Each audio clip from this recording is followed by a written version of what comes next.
How to install PDF Reader app. So here is a quick and simple guide on how to install a PDF Reader app on your device.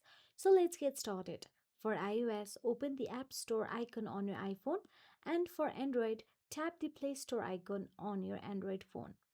Then, once in there, all you have to do is tap on the search address bar and type down the PDF Reader, or you can also try specific apps if you know the names.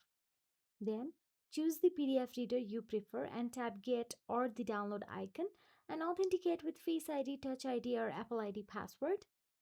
Then the download process will start.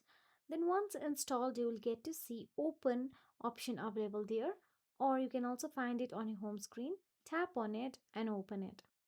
Then you can simply view PDFs, highlight and annotate, fill and sign forms, and save documents offline.